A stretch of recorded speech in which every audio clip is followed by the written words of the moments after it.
Good evening. I'm Felicia Kamara, and I'm your animal control officer. I am happy to announce that every dog that was taken in, which was 78 dogs, they either went home or were adopted. So we started off with the year of 2022 with no dogs in the shelter. Some of our highlights of the year is we have chickens and rabbits. We never turn any town folks away. If they're in need, we're here for them. We support our seniors. We are full staff now, so there's 5 of us, and the extra help is absolutely amazing. Our goals for next year is to get as many animals homes, to continue with our outreach programs for our seniors. As for my budget, you do see that there is an increase. The increase does reflect the rise in being fully staffed at the animal shelter and control, and it also reflects interest of rising prices between fuels and propane and, the basic stuff that we need to carry on. My name is Rick McQuaid. I'm the police chief here in North Attleboro. I took over for John Riley on June 17th. So thank you for the opportunity for letting me come speak in front of you here tonight. One of the goals, it's a huge goal, and I know we're going to talk about it probably in depth here tonight, is the HVAC system here at the North Attleboro Police Department. It's certainly the elephant in the room. It is a $2.3 million project. The reason we need this is fairly obvious, but let me just outline. It creates an environment here which is not conducive to suitable working conditions. What happens there is obviously record shuts down. People from the community come in. They can't get any requests or anything that they need in the records department because it'll be over 90 degrees.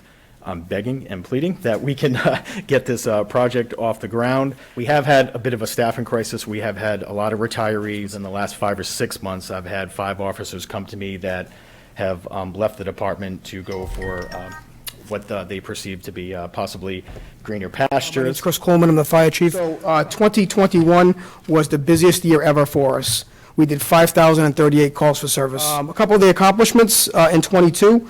We had a very high vaccination rate, which I'm very proud of our members, at 97% for COVID. And then you also see the amount of grants that we've gotten over the past year. You see the decreases on the expense side. I worked with Mr. Borg, identified a bunch of savings on the expense side over the 3-year history. And also some of the items too, we've done very well with your support, and we were able to purchase some things last year and bring that budget down for this year. Right now, our headquarters fire station is an 1,800, built 800s. It is not ADA accessible right now. This is the first step, is to do a feasibility study, identify land that would be best suitable for the town, and then go from there. This $125,000 is what I got a price quote from a previous company several months ago. Director of Public Works. Highway Department oversees the town's right-of-way, roads, bridges, sidewalks, things like that. They also oversee the snow and ice program. This year, we're looking at a slight increase in the salaries due to our collective bargaining agreements, and a few slight decreases in expenses just to, again, the zero-based budgeting. Wastewater, we have a 1.8% increase in salaries. Again, that's collective bargaining agreements and hiring in positions that were put on our schedule as flatlined last year, but we hired them in slightly higher. And we have about 1.7% increase in expenses. If you go through the budget, we did try to tailor our expenses to try to trim down some of the things that we haven't used in a while. But some of the big items, particularly chemicals and sludge removal, are things that are getting more and more costly for the department. Water department, again, salaries, the only increases we have in salaries this year is a slight increase due to collective bargaining. Our expenses are going up.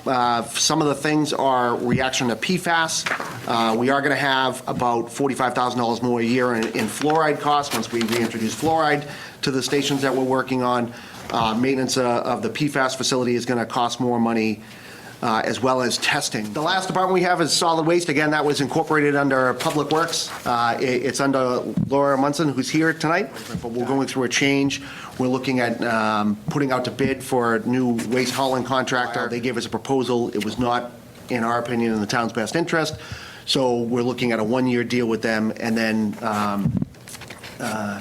going out to bid. Long-term plan is to try to offer more programs up there, either a swap shop and things like that, be open more days, just to try to make it easier for residents to utilize. 10 Mile River dredging design, we are still moving on. We got a $1.5 million federal earmark for dredging the 10 Mile River, and this is the section from Falls Pond up, we're hoping to get past Orange Street to get back over to Kwan's Kitchen over that way. I received a phone call today from Congressman Auchincloss's office. We did submit this project again this year. It looks as if they're going to support this again for another $1.5 million going forward. Pretty much, we run all the information technology systems for the town except for the school department and the electric department. They have their own IT groups.